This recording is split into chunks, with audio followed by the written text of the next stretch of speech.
코스피가 7,484.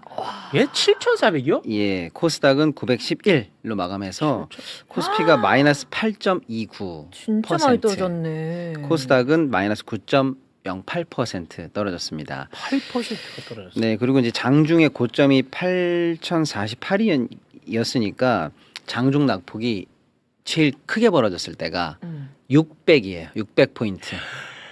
어마어마한 사실은 이제 현기증 나는 장세. 와, 엄청나다. 예, 변동성이. 사실상 뭐 변동성도 컸고 일단 뭐 종가 기준으로 와. 거의 8, 9% 떨어졌으니까요. 사실상 뭐 좀 굉장히 큰 폭으로 뭐 폭락 수준으로 좀 오늘 떨어진 날이다 이렇게 보셔도 됩니다. 근데 그 얘기를 좀 이제 집중적으로 해볼게요. 왜 떨어졌어? 네. 갑자기? 왜? 일단은 떨어질 거라고 예상되는 지표들은 좀 있었어요. 뭐냐면 우리 장 열리기 전에 일단 글로벌리하게 특히 이제 미국에서 떨어진다 이렇게 좀 예고편이 많이 나왔습니다. 아, 그랬어요. 일단은 그 예고편을 하나의 단어로 축약하자면 금리 인상 우려. 금리 인상 우려. 예, 잘 들어주시면 좋겠어요. 네. 금리 인상이 아니고 우려입니다. 우려를 제가 좀 우려. 붙입니다. 제 개인적으로 우려 붙여야 됩니다. 시장은 아주 웃겨. 우려인지 우려인데. 뭔지 이런 거 맛 중요해. 네, 그러면 왜 금리 인상 우려를 사람들이 하게 됐을까? 지난 주말 사이에 말이죠. 일단은 여러 원인이 있지만 가장 중요하고 직접적인 원인은 미국에서 나온 여러 가지 지표 중에서 고용 지표가 나왔는데 네. 5월달 고용 지표가 나왔어요. 근데 생각보다 너무 잘 나온 거예요. 너무 좋구나. 신규 일자리가 한 8만 개 정도 생기지 않을까라고 예상을 했는데 실제로 뚜껑을 열어보니까 17만 2천 개가 나왔어요. 와. 그러니까 일자리가 많이 새로 생긴 거잖아요. 네네. 그럼 어떻게 돼요? 사람들이 소득도 늘고 경기 예를 들어서 과열. 그렇죠. 뭐 소비도 점차적으로 늘 수 있고 좋은 거죠. 네. 네, 경기가 생각보다 좋네. 이런 지표가 나온 거예요. 네. 그러니까 한편으로 또 이제 실업도 같이 나왔거든요. 근데 네. 실업은 또 지금 2달 연속으로 4.33인데 4.29로 내려갔어요. 당연하죠. 고용이 느니까 실업이 줄죠. 네. 뭐야? 경기 안 좋을 줄 알았는데 생각보다 뜨거울 수도 있겠네라고 사람들이 삽시간에 생각하게 된 거죠. 네. 거기다가 결정적으로 이 지표를 해석하는 글로벌 IBA 리포트가 나왔는데 이거 봐. 생각보다 뜨겁지? 지금 이란 전쟁 등등등에서 물가 높다고 얘기했지. 근데 고용까지 좋다고 얘기했지. 그럼 뭐야? 금리를 내리기는커녕 올릴 수밖에 없을 거야라고 하는 글로벌 IBA 리포트가 하나 나왔습니다. 네. 그러니까 시장에서 바로 야 이제 인상으로 뭔가 좀 분위기가 잡히는 거 아니야?라고 하니까 미국 국채 10년물이 4.53%를 기록해요. 4.5가 사실상 시장의 심리적 저항선이라고 보시면 돼요. 4.5. 예, 근데 4.53까지 넘어가니까 이거 봐라. 금리 올라갈지도 모르겠다라고 하는 심리가 확산됐어요. 일단 원인은 말씀드려볼게요. 자, 그 원인이 되니까 금리가 올라가면 어떻게 돼요? 돈 빌리기 어렵죠. 네. 돈 빌렸을 때 이자도 많이 내야 되고 그게 제일 빡빡한 업종이 어딜까요? 돈 많이 빌려야 되고 돈이 많이 필요한 업종. 최근에 돈이 많이 필요한 업종. IT, AI, 기술주, 테크 뭐 다 이런 쪽 아니겠습니까? 그러니까 이쪽 관련해서 하락폭이 주말 새 컸던 거예요. 투자가 둔화된다고 봤구나. 그렇죠. 그래서 마이크론도 13%가 빠지고 반도체 관련한 지수도 어떤 지수는 마이너스 30%까지 빠지고 해서 미국 시장에서 이거 봐 하면서 쉽게 말하면 좀 약간 폭락의 전조처럼 큰 천둥을 한번 맞은 거죠. 그 상태에서 자세히 보니까 우리 시장에 투자하는 미국 상품도 보니까 다 마이너스 10씩 빠져 있는 거예요. 그러면 이제 우리 장이 열리면 그 흐름을 그대로 받겠거나 금요일 날 보니까 금요일부터 주말 사이 그래요. 열리기 직전까지 계속 환불도 열렸거든요. 네. 쭉 보니까 그런 흐름이 계속 이어지는 거죠. 그러니까 우리 장 열리자마자 야 우리도 오늘 그 여파를 맞을 수밖에 없다라고 생각하고 뚜껑을 열었는데 생각했던 것보다 훨씬 많이 떨어졌어요. 우리는. 아, 그래요? 예. 그래서 일단 여기까지가 이제 글로벌한 원인이라고 보고 네. 우리 장에 이제 추가적으로 미치는 원인들 몇 개를 더 살펴보고 이 원인을 한 번 더 분석해 볼게요. 네. 두 번째는 지금까지 쭉 있었던 원인이에요. 뭐냐? 우린 너무 많이 올랐으니까 돈 뺀다라고 하는 차익 실현이에요. 차익 실현. 차익 실현. 이건 항상 있습니다. 네. 자, 그런데 그럼 왜 사람들은 차익 실현을 해? 외국인들 특히 오르면 더 갖고 있을 수도 있잖아라고 할 때 이 차익 실현을 가능하게 하는 하나의 또 내부적인 원인은 좀 전에 우리가 했던 거예요. 스페이스X 상장. 예. 야, 여기서 돈을 빼서 미국에서 지금 쓸 돈이 있어. 뭐 있을 건데? 스페이스X 상장할 때 다 공모 자금 넣어야지. 그러니까 그걸 내가 받으려면 받는 물량의 곱절로 증거금을 넣어야 되거든요. 네. 근데 지금 스페이스X가 스페이스X를 통해서 조달하려고 하는 자금이 750억 불인데 현재 기준으로 그 2배 1,500억 불 이상의 증거금으로 이미 납입이 돼 있어요. 그러니까 우리 돈으로 하면 240조예요. 네. 와. 그러니까 미국 내에서도 돈이 모여겠지만 네. 전 세계에서 팔고 그 돈이 들어가 있는 돈이 지금 240조예요. 아. 그러니까 너나 나나 할 거 없이 경쟁이 치열해지면 돈을 더 많이 넣어야 돼요. 쉽게 말씀드리는 거예요. 네. 내가 팔려고 하는 주식 1인데 응찰하는 사람이 1이야. 그럼 전량 다 받으면 되죠. 2면 0.5, 3이면 0.3 이렇게 받아가겠죠. 네. 경쟁률대로 받아간다고 보시면. 그러니까 내가 많이 받고 싶으면 어떻게 돼요? 더 넣어야 돼요. 그러니까 점점 더 많은 자금이 필요하죠. 공모금으로. 이해되시죠? 그러니까 네. 이 자금이 계속 쏠리니까 야 돈 더 가져와, 더 가져와, 더 가져가는데 돈 어디서 빼요? 한국에서 빼, 대만에서 빼, 일본에서 빼. 이런 수요가 차익 실현의 수요로 일단 있다. 이게 두 번째예요. 네. 자, 다시 한번 정리하면 간밤에 있었던 미국장에서부터 쭉 흘러오는 금리 인상 우려. 두 번째 스페이스 등등등 해서 자금 수요에 기반한 차익 실현 욕구. 이게 두 번째. 네. 세 번째가 늘 있는 수요. 리밸런싱. 뭐냐? 음. 근데 항상 리밸런싱 하니까 그런갑다 하네. 조금 오늘은 구체적으로만 설명드리면 이런 거예요. 전 세계 시장에서 한국 비중이 몇이냐면 2에서 3이에요.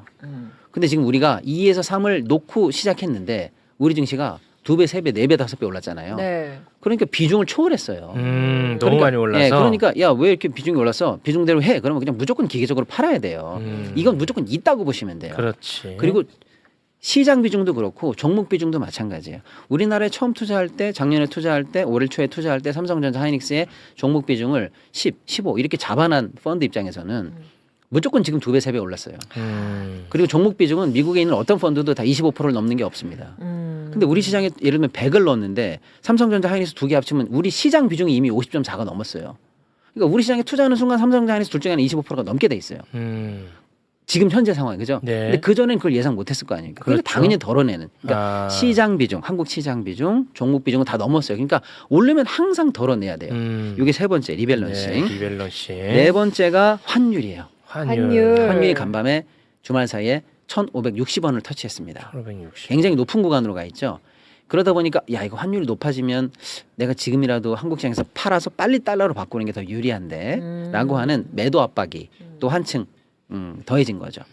자, 그다음 이게 네 번째고 다섯 번째가 이유가 더럽게 많네. 네 아유. 이게 다 뭉쳐서 그래요 오늘. 한 번에 다 뭉쳤어. 그걸 다 해설해 드릴게요. 이걸 어떻게 봐야 되는지. 그다음에 다섯 번째가 이란 미국 이슈인데 네. 협상 잘 되는 거 아니야라고 할 뻔했는데 했는데 뭐 삐걱거리니까. 예 이스라엘이 레바논을 공격했다가 오늘 장중에는 이스라엘이 테헤란을 직접 또 공격했다는 속보가 전 세계에 타진됐어요. 테헤란 직접 공격했어. 예. 또 이스라엘. 그리고 속보가 다시 추가 속보가 나왔는데 공격 시설이 석유 관련 시설이라는 보도가 나오니까 또 짜증이 나는 거죠 전 세계가. 아. 직접 공격했어? 예 그런 속보가 나와요. 그러니까 아시아 증시가 다 빠집니다. 아, 이게 다 오늘 하루에 미친 영향이에요. 근데 하루에. 하나하나만 해도 굉장히 크거든요. 네. 근데 우리 시장에 있는 이슈 뺄게요.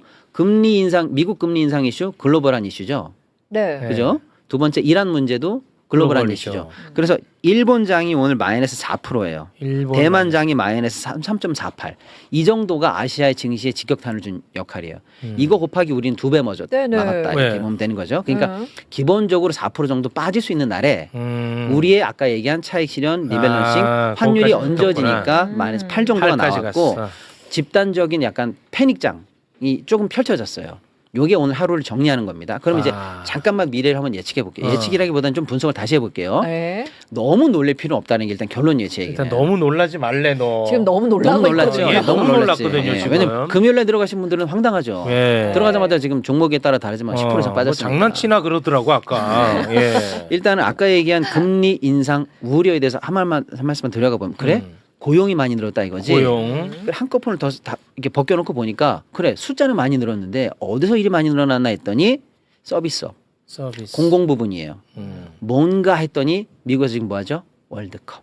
월드컵. 그렇죠. 자원봉사도 필요하고 일자리도 필요하고 안내요원 다 필요할 거 아닙니까? 네. 한시적 임시적 일자리구나. 아. 항구적 정규직 일자리가 아닐 수 있는데 아니었어. 자 그렇게 볼 수 희망이야. 있죠. 예, 그러니까 나쁜 의미는 아니지만 어. 고용이 진짜 뜨거워가지고 앞으로는 계속 고용 좋아 이렇게 속단하게는 이르죠. 아 일시적일 수 그다음에 있어. 임금 증액 총액을 봤더니 안 늘었어요.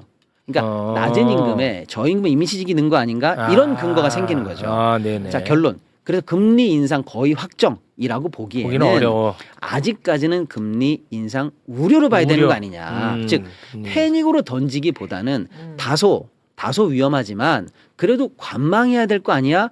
라고 하는 스탠스가 어떤가라는 거가 반론이 계속 지금 제기되는 중입니다. 네. 자, 두 번째 반도체발 우리 시장에 대한 차익 실현. 아까 차익 뭐라고 실현. 했어요? 돈을 빼서 스페이스 상장도 가야지 이런 돈이 필요하니까 많이 뺀다고 했잖아요. 네. 스페이스 상장 아까 다른 선생님 말씀 주셨지만 12일에 끝입니다. 그렇습니다. 그쵸. 일단은 끝나요. 일단 네. 끝나. 물론 끝나도 아까 이지선 씨처럼 나 살래 이런 분들은 사겠지만 공모에 들어간 자금만큼은 여유가 생기죠. 그렇지 네. 한 절반쯤 되죠. 그렇죠. 자기가 분양받은 거 빼고는 낙찰받은 거 빼고는 빠지잖아요. 네. 적어도 차익 그 공모 때문에 쭉 빨렸던 돈은 일단 멈추고 어느 정도 낙찰된 금액을 제외한 나머지는 그다음에 여유가 조금 생깁니다. 네. 그죠? 이것도 그러니까 어쩌면 리스크가 제한적이고 기한이 정해져 있는 정해져 거죠. 있는 리스크. 그럴 수 있죠. 그런 측면이 있다는 겁니다. 네. 세 번째로 우리 시장에 대한 리밸런싱인데요. 아까 얘기했죠. 오르면 덜어내고 오르면 덜어내야 돼. 비중이 있으니까.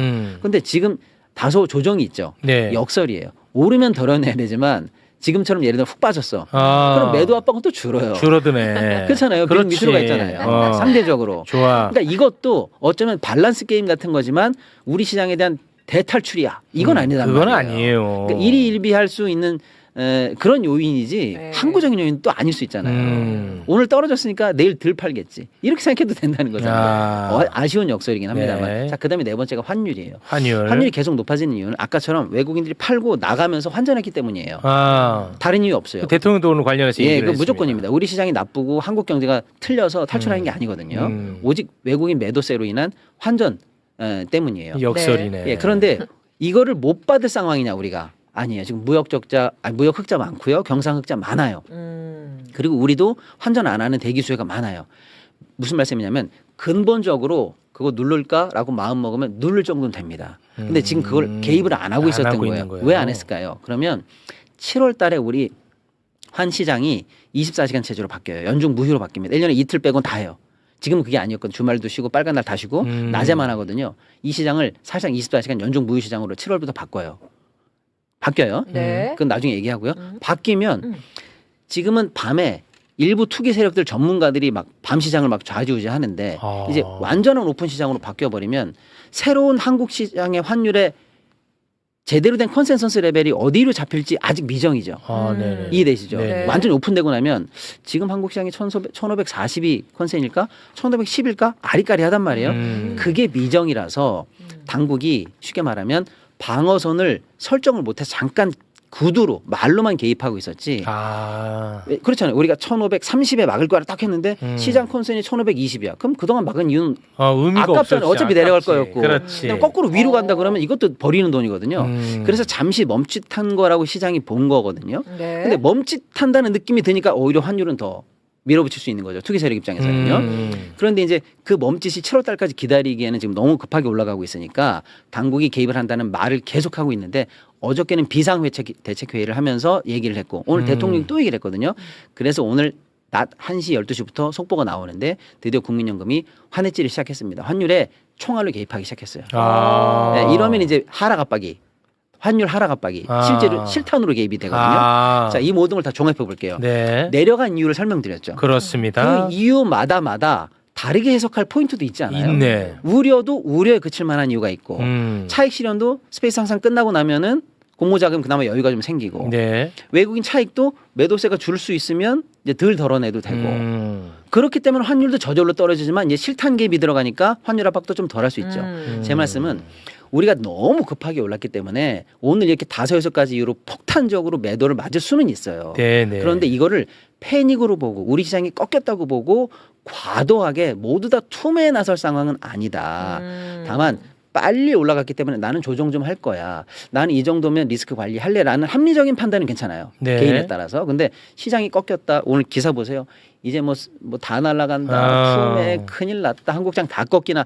이런 이유는 아닐 수 있다. 아닐 수도 있다. 그래서 조금 더 관망하면서 리스크 관리해 가면서 보셔도 된다 정도까지는 좀 해석해도 종합적으로 볼 됐겠다. 필요가 예, 예. 있겠네요. 제가 알겠습니다. 이제 시동 안정제 딱 맞은 느낌. 좀 맞았어요? 좀 안정돼요? 안정됐어요. 조금 안정됩니다. 네. 아유, 큰일 다행이네. 날 뻔. 네. 자, 일단은 뭐 내일까지는 조금 한번 지켜봐야 될 것 같아요. 그 왜 가만히 있다가 또 금요일에 들어왔어? 아유, 참 너 때문에 아주 신경 많이 쓰이네. 네. 알겠습니다. 자, 그럼 이제 부동산으로 한번 가볼까 하는데요. 부동산 관련해서 오늘 기자회견에서 이재명 대통령이 입장을 또 밝힌 게 있거든요. 이어폰을 착용해 주시고 영상 함께 보고 오겠습니다.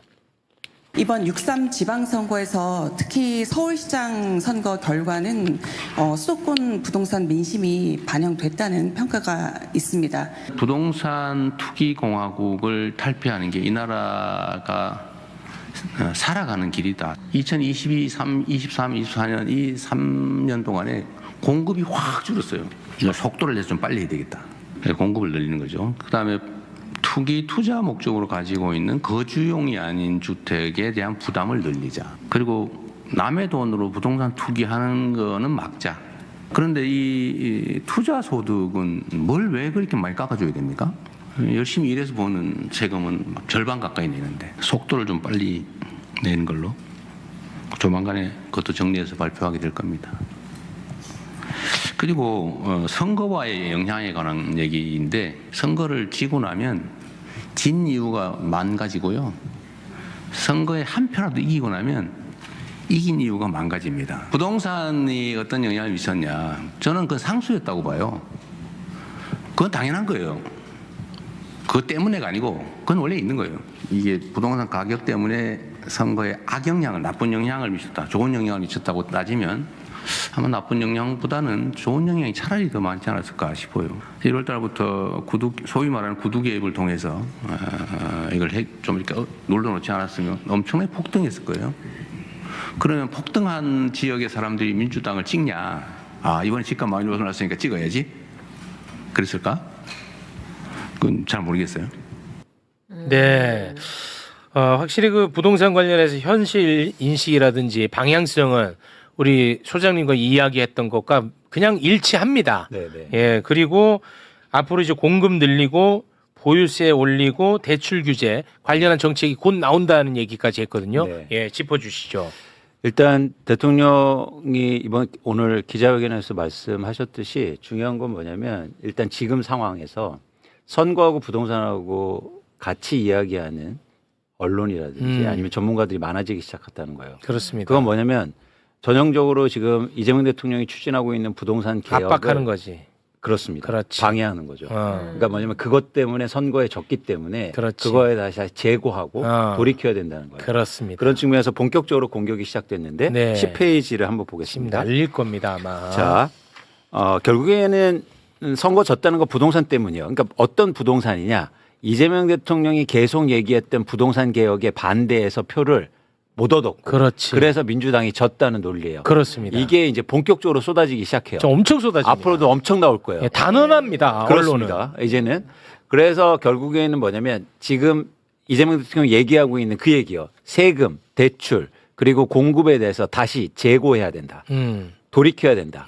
그 얘기는 이제 할 거예요. 네. 그런 측면에서 이제 두 가지를 지적하고 싶은데 첫 번째는 저는 아까도 이재명 대통령이 얘기했듯이 선거와 부동산의 영향에 대해서 해석의 여지가 굉장히 많다는 거예요. 그래서 오늘은 저도 전 선거 전문가나 여론 전문가는 아니지만 전 숫자 전문가입니다. 네. 애널리스트이기 때문에. 네. 그래서 이번 선거를 통해서 과연 부동산이 직접적으로 큰 영향을 미쳤는지 선거에 네. 그리고 또 하나 뭐냐면 진짜 민주당이 진 이유를 한번 제 나름대로 분석을 해봤어요. 좋아요. 그 얘기를 좀 해드릴게요. 네. 자, 1번부터 차례대로 숫자를 보는 게 여러분 같이 숫자를 보는 게 되게 중요합니다. 같이 저희가 그러니까 이렇다더라 저렇다더라 썰 말고 숫자를 얘기할게요. 객관적 데이터로 자, 갑니다. 좋습니다. 1번을 볼게요. 이건 결정적으로 정원호 후보가 오세훈한테 서울시장에서 진 이유입니다. 그건 강남 3구를 중심으로 해서 강남구, 서초구, 송파구, 용산구, 강동구에서 표초가 너무 크게 났어요. 네. 그런데 이 지역의 공통점은 뭐냐면 최근에 집값이 많이 오른 지역이에요. 그렇죠. 그래서 네네. 어떻게 해석되냐면 앞으로 세금 많이 낼 것 같으니까 쉽게 말해서 오세훈 후보를 지지했다는 거예요. 그리고 또 재건축 재개발 규제 완화해 준다고 하니까 오세훈 후보를 지지를 많이 했다는 거죠. 네. 이 논리입니다. 이것만 네. 보면. 예. 다음 장을 볼게요. 언론이 그렇게 얘기한다는 거예요. 자, 그렇습니다. 다음 장을 보면 이 지역은 정원호 후보의 우세 지역이에요. 자, 성북구, 중랑구, 광남구, 강서구, 은평구는 전통적으로 민주당의 지지층이 높은 지역이죠. 네. 그런데 이 지역에서도 정원호 후보가 이겼어요. 예. 근데 여기서 주목해서 볼 건 뭐냐면 표차가 작게 난다는 겁니다. 그러네. 앞에보다는 적네. 그렇죠? 네, 네. 상대적으로. 네. 그래서 이걸 통합적으로 보면 다음 장을 보면 오세훈 우세 지역과 정원호 후보 우세 지역의 선거인 수를 비교하면 유사해요. 200만 명과 207만 명. 네네. 자, 그렇죠. 네. 그런데 이렇게 해석하는 거죠. 뭐냐면 그러면 아까처럼 오세훈 우세 지역에서 오세훈은 쉽게 말해서 몰표를 받았어요. 네네. 그런데 왜 정원호 후보 우세 지역에서는 몰표를 받지 못했을까? 바로 이 지점인 거예요. 네네네. 그래서 이 지점을 이해하기 위해서 다음 장을 보면 지금 과거하고 달리 한국의 선거 전략의 유효성에 대해서 생각해 볼 필요가 있습니다. 자, 표를 얻는 건 네 구분으로 돼요. 내가 표를 얻는 건. 첫 번째는 부동층을 설득한다. 부동층 설득. 그렇죠, 이거죠. 그리고 두 번째는 지지층을 결집한다. 아, 지지층 결집. 세 번째는 상대 지지층을 이탈한다 시킨다. 어. 네 번째는 이슈 중심으로 설득한다. 네. 근데 첫 번째는 부동층 설득하는 거는 과거 대비해서 현재 유효성은 현저하게 떨어지고 있어요. 왜냐하면 지금의 부동층은 어떤 부동층이냐면 쟤는 부동층이 아니에요. 그냥 선거를 하기 싫은 부동층이에요. 아, 설득이 어려워. 그러니까 아예 선거에 참여 안 해요. 참여를 안 하니까. 그래서 이건 선거 뭐 설득하고 이럴 필요가 없다는 거예요. 아. 근데 여기에 자꾸 매몰된다는 거죠. 과거하고 다른 지점이에요. 자, 두 번째는 지지층 결집이에요. 지지층 이게 결집. 과거보다 훨씬 더 유효성이 높아졌어요. 어. 지지층이 더 많이 투표장에 오는 게 선거에 결정적으로 영향을 미친다는 거죠. 아까 보세요. 오세훈 후보 우세 지역에서 오세훈 후보가 몰표를 받았죠. 아, 완전 결집했어. 근데 왜 정원호 후보 우세 지역에서는 몰표를 못 받았냐는 거예요. 아, 결집을 못했어. 그건 지지층을 투표장에 끌어오지 못했다는 거예요. 이해하셨죠? 네. 자, 세 번째는 뭐냐면 상대 지지층의 이탈을 유도하는 거예요. 그러니까 오세훈 후보 지지하는 층이 투표장에 못 오게 하는 거예요. 아. 그래서 이거는 뭐냐면 쉽게 말해서 네거티브 캠페인 같은 거죠. 네. 이건 제가 전문 분야가 아니니까 이거는 아, 요거는 그러니까 넘어가겠습니다. 넘겨. 네. 세 번째는 뭐냐면 이슈 중심으로 설득하는 거예요. 이것도 과거보다 현저하게 영향성이 줄어들었단 말이야. 결국 말씀드리고 싶은 건 뭐냐면 부동산과 관련해서 핵심은 뭐냐면 지지층을 결집하는 게 중요하다는 거예요. 네. 지지층을 결집하기 위해서 과연 민주당은 부동산에서 열심히 노력했느냐가 중요합니다. 그런데 오세훈은 열심히 노력했어요. 오세훈이 열심히 했지. 세금 깎아준다고 하고 어. 재건축 규제해준다고 하고 부동산 지옥이라고 그걸 계속 그러고. 민 거예요. 계속했어 부동산. 근데 민주당은 과연 지지층을 결집하기 위해서 부동산 측에서 노력했냐는 거예요. 다음 장을 보시면 다시 한 번만 정리해 보겠습니다. 네. 민주당 입장에서는 지지층은 민주당을 지지하는 지지층은 정책과 후보 상황에 따라서 투표율이 달라지는 거예요. 투표율이 달라져. 지지율이 달라지는 게 아니고 투표장에 오게 해야 됩니다. 투표장에 안 이게 나가. 핵심이었어요. 그렇지. 즉 부동산이 문제였던 건 맞습니다. 그런데 과연 민주당은 이번 지방선거에서 부동산에 확실한 공약을 내걸어서 지지층을 과연 투표장에서 끌어들였냐는 거예요. 그래서 이게 중요해요. 마지막으로 정리하자면 이겁니다. 6페이지를 볼게요. 자, 오세훈 우세 지역과 정원호 우세 지역의 선거인 수는 200만 명, 207만 명으로 동일해요. 네. 근데 잘 보세요. 정원호 득표율은 오세훈 우세 지역에서 39%밖에 되지 않았죠. 네. 오세훈 득표율은 무려 58%입니다. 그죠? 네. 근데 정원호 우세 지역에서는 투표율도 낮았고, 그죠? 투표율도 낮죠? 아, 투표율이 한 3%포인트 낮네요. 그죠? 그 다음에 득표율도 마찬가지로 오세훈 우세 지역보다 낮아요. 이건 뭐냐면 제가 해석하는데 정원호 후보는 공약이나 정책을 통해서 지지층을 결집하는데 실패했다. 아, 우리가 이거 했었잖아. 그런데 사전에. 7페이지 보세요. 이런 걸 이해했으면 이런 정책이 공약이 나왔으면 안 돼요. 민주당의 대부분 지지층은 고가주택을 갖고 있지 않습니다. 그런데 소득세 감면이 공약으로 나와요. 이건 무슨 얘기냐면 전형적으로 뭐냐면 국민의힘은 지지층을 끌어오려고 한 거예요. 그렇지. 이건 절대 못 끌어온다고 제가 강조했잖아요. 계속 얘기했잖아. 압구정 현대아파트 살고 있는데 재산세 깎아준다고 그래서 정원 후보를 찍어줍니까? 안 한다고 했잖아. 이미 우리가. 그런데 어떤 정책도 민주당을 지지하는 예를 들어서 지지층을 와, 저 정책 너무 좋다. 부동산 관련해서 그런 정책이 전무했어요. 그렇습니다. 그러니까 실망한 거죠. 자, 다음 장부터는요. 이거는 박시동 대표가 저한테 제보한 사진입니다. 아, 그래요? 자, 보세요. 강남에 붙어 있는 이번 지방선거에서 플랜카드예요. 일 잘하는 서울시장, 재건축 재개발. 이거는 솔직히 그러니까 이미지상으로 오세훈이 잘하는 거지. 그렇죠. 그렇지. 이게 먹히냐고요. 안 먹히지. 그러면 강남에 살고 있는 민주당 지지층이 예를 들면 임차인들이요. 그럼 재건축 재개발한다고 그러면 나 쫓겨나겠네. 아, 쫓겨나지. 전월세 가격이 엄청 오르겠네. 그러면 가슴이 갑자기 식지. 그러면은 투표장에 가겠냐고요. 못 자, 가죠. 다음 장이요. 강남구청장 후보인 김영곤 후보가 내세운 플랜카드입니다. 민주당 후보군요. 네. 강남 구민 세금 부담하라. 자기가 뭔데 실거주자 세금 감면을 건의한대요. 아무것도 아니면서. 아무것도. 뭐예요? 네. 당선됐어요. 뭐야? 국회의원이요? 뭐예요? 이재명 정부의 부동산 정책과 정반대. 그렇죠. 네. 이런 공약으로 과연 당선된다고 믿었습니까? 정반대. 말도 안 되는 이거를 일이. 진짜 원하는 사람은 이걸 더 잘하고 제일 특화된 게 오세훈이니까 네. 오세훈한테 더 가지. 그렇죠. 저는 민주당이요. 부동산 공약을 만들려면 예를 들어서 무주택자들. 그죠? 그렇지. 그다음에 수많은 임차인들. 그리고 높은 집값 때문에 어려움을 겪고 있는 청년과 그렇지. 무주택자 40, 50대 층 그들을 위한 공약이 뭐가 있었냔 말이에요. 그렇지. 근데 그들은 민주당을 믿고 그동안 계속 집을 안 사왔고 네. 집값 떨어진데 안정됐는데 여보 우리 참아봅시다. 이 상태에서 우리가 집값 한다면 민주당 정부에서 집값 더 오를 거 아니에요. 그렇게 참아왔잖아요. 이 계층한테 민주당을 어떤 공약을 내세웠냐고요. 이번 그랬더니 그러니까 투표장에 안 나온 거예요. 맞아.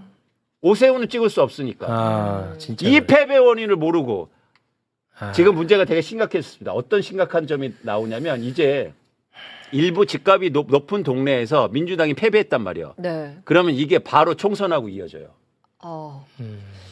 제가 얘기 드렸잖아요. 이런 정책 나오면 항상 무슨 얘기 했습니까? 지방선거 끝나면 나올 거야. 지금 대통령도 그 얘기 하잖아요. 네, 맞아요. 아니요. 지금 국회의원들은 딴 얘기를 하고 있어요.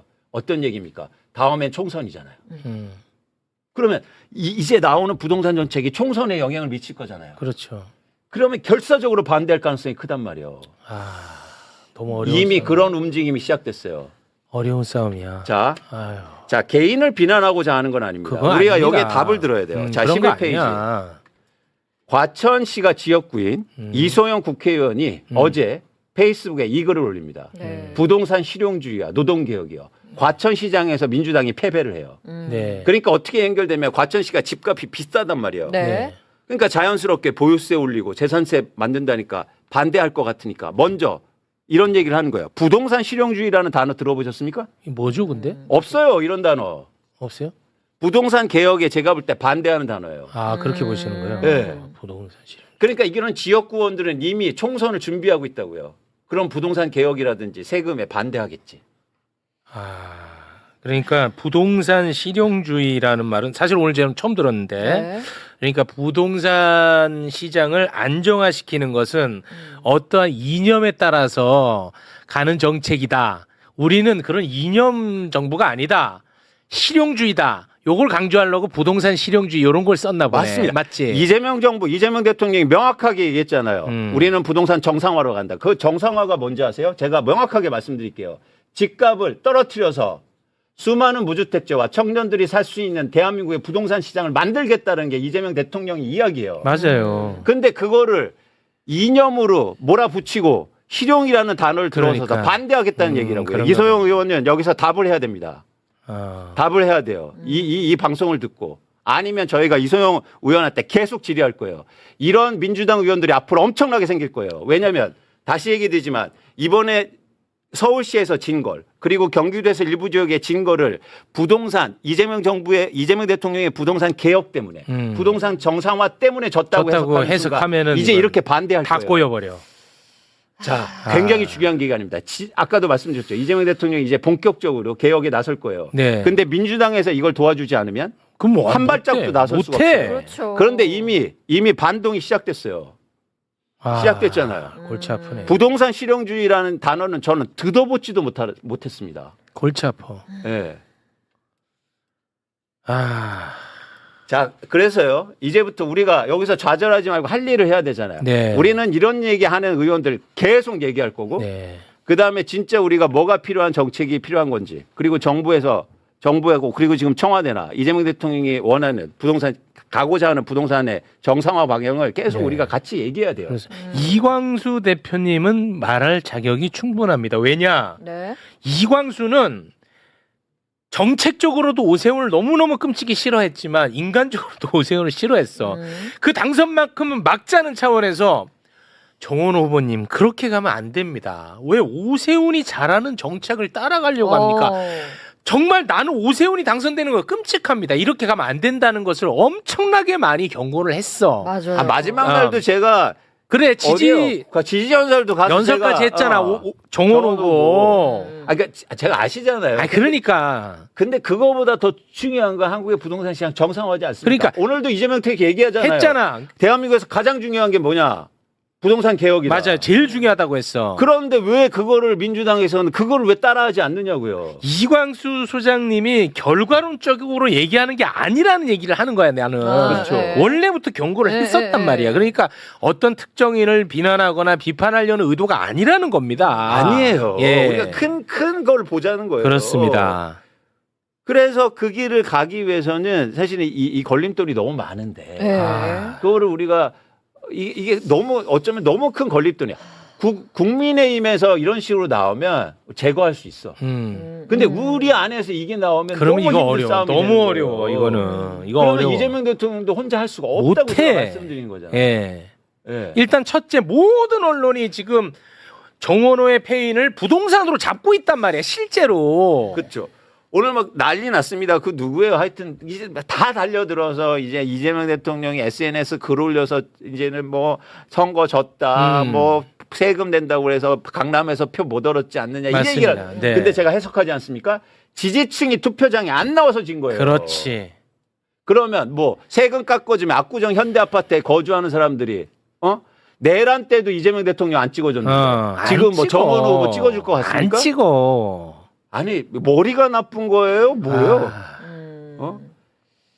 자, 이 얘기를 우리가 계속해야 돼요. 진짜 중요한 기간이에요. 지금 6월부터 7월까지 정책과 세금이 준비되는 기간이에요. 논의해서 아까 대통령이 얘기했잖아요. 얘기했었죠. 네. 여기서 밀리면 끝이야. 끝입니다. 진짜. 기회는 진짜 없습니다. 예. 그거는. 그래서 우리가 이 얘기를 계속 할 거예요. 네. 근데 이 얘기를 할 수 있는 곳이 유일하게 이 공간밖에 없어요. 아, 네, 그래서 매불쇼만. 네. 매불쇼는 계속해서 욕만 먹고 있습니다. 네, 죄송합니다, 제가. 더 아니 근데 주말에 저한테 얘기해도 돼요? 어떤 얘기요? 아니 저한테 하신 말씀. 해도 되죠? 최영일 거가 저한테 뭐라는 줄 아세요? 매불쇼 문 닫아도 부동산 개혁하겠대. 아, 문 닫아도. 저 팟빵한테 두들겨 맞을 수 있으니까요. 네, 그 얘기는 좀 삼가 주시면 그래서 감동을 받았어. 네. 아, 눈물 나. 우리 함께 간다. 네, 그 얘기는 좀 삼가 주시면 아, 좋을 것 죄송합니다. 같습니다. 네, 배임으로 저 잡혀갈 수 자, 있습니다. 마지막으로 이제 마치면서 우리가 앞으로 계속 해야 되니까 여기서 끝내는 얘기하니까 마지막으로 한 얘기 한 드릴게요.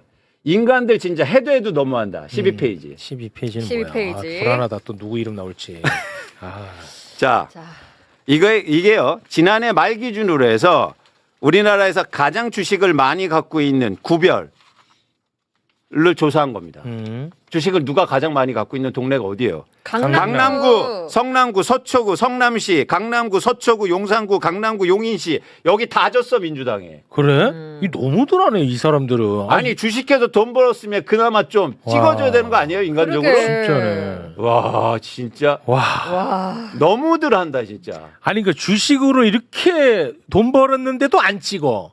예. 그럼 그럼 뭘 여기 해도 그냥 안 찍는 포기하자고요. 포기는 하지 말고 아무튼 뭘 해도 안 찍어. 와 너무하네 진짜. 이거 너무한 거 아닙니까 진짜? 주식 이렇게 많이 갖고 있어 돈 그렇게 많이 벌었으면 좀 정책도 지지해주고 그래야 되는 거 아니에요 인간적으로? 와. 여기 다 줬어요 다. 다 좋네. 네. 성남시장 저쪽, 성남시장 졌어. 용인시장 저쪽, 강남구 이런데 뭐 몰표, 너무한다 진짜. 아니 이거 재미 많이 봤을 거 아니야 이 사람들은. 그럼 좀 아니 사람이 그렇잖아요. 에이.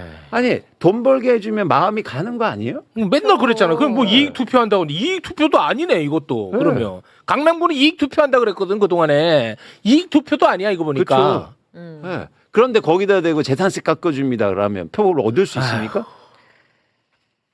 아이고. 저희가 그 지난 금요일에 또 이거 보유세 관련해서 이야기를 나눠봤는데 세수는 일단 건드리지도 않았다는 게 팩트고 네. 집값 올라서 이제 세금을 내는 건데 그마저도 얼마 안 되더만. 그것도 제가 다 표 진짜 보여줬잖아요. 했잖아. 진짜 쥐꼬리더만. 아이고 그거 한 달에 몇십만 원 더 내는 걸로 어. 집값은 막 수억 원 올랐는데. 근데 이런 프레임을 더 강화시키는 게 민주당의 그런 정책들이야. 맞아요. 보유세 깎아드릴게요. 그러면 진짜 보유세가 높긴 높나 보네. 이렇게 된다니까. 네. 앞으로 이런 얘기하는 의원들 저 끝까지 쫓아가서 계속 제가 이제 제가 팜플렛 들려고 그래요. 그 지역 사무실 가서. 그 사람 비난하자는 게 아니야. 아니에요. 정책을 얘기하는 정책을 거예요. 얘기하는 왜 거잖아. 이재명 대통령하고 함께하지 어. 않느냐고요. 근데 같은 당 아닙니까? 아니, 근데 그러면서 진짜로. 무슨 명이요? 어. 이재명 따라간다는 거 뭐야? 그런 거래 자기가. 이재명 따르는 게 그 뭔데? 뭐야? 단어 있잖아. 뉴 이재명 이런 거래. 정책은 안 따라가면서 그럼 뭘 따라가겠다는 거예요? 정책 아니고. 정책을 따라가야지. 정책을 따라가야 이재명이죠. 정책을 따라. 이번에는 실제로 행정관을 뽑는 건데 정책을 따라가야지. 그러니까 왜 웃었어요, 근데? 아니 그 단어 기억 못하는 거야. 저 몰라요, 전 정치. 그 단어도 뭐 그렇게 쓰지 말고. 아니 정책을 실제로 이재명 정부의 부동산 정책에 정확하게 반대되는 슬로건을 걸었던 분들 이번에 당선이 만약 됐다 그러면 그나마도 내가 정치공학적으로 인정하겠어. 그렇죠. 다 떨어졌어. 맞아요. 맞잖아. 맞아요. 왜냐? 민주당 지지하는 사람들이 마음이 식거든. 안 갔어요. 안 가는 거야. 가더라도 구청장은 민주당 찍고 시장은 다른 사람 찍는 거야. 서울시의 50% 이상이 집이 없이 임차인들이요. 그렇지. 그러면 집값 안정된다고 하면 그 사람들이 좋아해서 열심히 찍어주는 거 아닙니까? 왜 그걸 이해 못해요? 진짜 이제 우리 삶이 바뀌겠구나. 그렇죠. 나도 그러니까 서울에서 일하시는 분들이 한해서입니다. 나도 서울에서 출퇴근할 수 있겠구나. 맞아요. 나도 신혼집을 서울에서 마련할 수 있겠구나. 그것도 질 좋은 걸로. 그렇죠. 내 삶이 바뀌잖아. 그렇죠. 맞잖아. 맞아요. 그 얘기를 하는 거잖아. 그러면 지금 이재명 적극적으로 정부는. 투표장에 가고 민주당을 지지하고 그러겠죠. 그런데 아무것도 없으니까 그나마 오세훈은 못 찍으니까 죽어도 못 찍으니까 맞아. 죽어도 못 찍으니까 그러니까 투표장에 안 나가는 간 거야. 아이고. 이거를 해석을 못해. 예. 근데 이 얘기를 우리가 안 했으면 우리가 뭐 후회를 하든 죄송하다고 하든 결과적인 얘기 이런 비판 받아도 되지만 우리가 계속했단 말이에요 이 얘기를. 목이 터져라 얘기했잖아요. 그 정원호 캠프는 왜 안 했어 근데? 아니 그 지지 선언도 실제로 두 분은 사실 뭐 정치인도 아닌데 그 용기 내야 되는 거거든요. 그렇죠. 누군가에게는 이 버림받는 일이거든. 그렇죠. 지지하는 거. 그렇죠. 그러면은 그 소통이 가능했을 텐데 그거 왜 잘 안 되나 보네. 그 모르겠습니다. 그건 몰라요? 해석이 안 됩니다. 예. 그래서 근데 과거는 이제 그렇다 치자. 앞으로를 위해서 앞으로 얘기하는 중요한 거야 거예요. 이것도. 앞으로 그래서 이 앞으로가 더 중요하니까 네. 우리가 함께 이거 바꿔봐야 된다. 네. 그래서 중요합니다 지금. 너무너무 중요해. 중요해요 지금. 근데 2개월. 너무 다행인 거는 오늘 이재명 대통령이 맞아요. 정말 정확하게 보고 있더라고. 그렇죠. 그래서 다시 한번 얘기합니다. 이재명 대통령하고 민주당은 같은 길을 가라. 당연하다. 당연하다. 맞아요. 그거는. 아니 그렇지. 민주당에서 이번에 지방선거 치를 때 이재명 정부 힘 실어주기라고 성격 규정했잖아. 네. 네, 맞아요. 근데 부동산 정책은 다 반대야. 네. 와 돌겠더라고. 그리고 이제 해석을 완전 다르게 해버려. 돌겠더라고. 부동산 정책 때문에 졌대. 네? 돌겠더라고. 자, 이제부터 시작입니다. 더 열심히 저희가 여러분들 도와주시고 보시는 분들도 동참하신다면. 네. 네. 이제 정책만 남았다 이거죠. 정책으로 이제 밀고 가면 되는 거잖아요. 그렇습니다. 그리고 이게 이재명 쉽지가 대통령- 않다는 거야. 이재명- 어렵죠. 이재명 또 혼자 할 수가 없다는 없어. 얘기죠. 그러니까. 도와줘야 될 거 아니에요. 네. 도와주는 사람이 없어. 그렇습니다. 네. 너무 중요한 말씀이시고 시기적으로도 중요하다는 말씀에 또 적어도 적극 공감하는 게 네. 사실 이제 정부가 예를 들어 부동산 세제든 뭐 공시지가 유리든 뭐 이런 걸 건드리는 기간이 지금부터 8월 말까지예요. 네. 이걸 지금 정해서 이제 여당에 토스하는 게 국회에 토스하고 협조를 구하는 게 9월부터입니다. 네. 그때 이제 각종 반론들이 막 쏟아지면서 쏟아지겠지. 내용이 막 산으로 가기도 하고 그렇겠지. 뭉개지기도 하고 막 조정이라는 이름으로 네. 이렇게 왔다 갔다 하다가 결국 11월 이쯤 되면 이제 국회에서 방망이 치는 대로 이제 결론이 나기 때문에 정말 끔찍합니다. 지금부터가 사실은 이제 부동산 정책에 어떻게 보면 제일 중요한 진짜 이제 시작된 진- 거야. 근데 진검승부가 시작된 굉장히 상황은 안 좋아. 근데 지금 보세요. 제가 이런 얘기했을 때 다 한 얘기가 뭡니까? 지방선거 끝나면 얘기하자. 맞아. 근데 지금 지방선거 끝나니까 얘기한 게 뭔 이제 얘기가 또 나오는 줄 아세요? 네. 총선 얘기하자. 총선 얘기. 총선 총선 준비해야지 이 얘기를 해요. 맞아. 그러면 총선 부동산 끝나고 개혁은 하지. 언제 하자는 거예요? 총선 총선 끝나면 끝나고. 또 대선 얘기할 건데. 그럼 대선만 끝나고. 그러면 안 되네. 그러면은 맨날 실패야. 그러면은 그거 갖고 보수가 또 장난질하고 그렇죠. 장사해놓는 이번에도 거야. 졌잖아요. 또 졌잖아. 예. 아니 내란 이후로 해서 서울시장을 뺏기는 게 말이 말이 됩니까? 되냐 사실. 참 어렵습니다. 네. 뭐 근데 어려운 거 알고 있었으니까 그쵸, 우리는 뭐 그쵸. 쉽다고 생각한 적은 없었잖아 그렇죠, 솔직히. 그렇죠. 이겨야 된다. 그거는 이겨냅니다. 맞잖아. 네. 이겨야 돼요.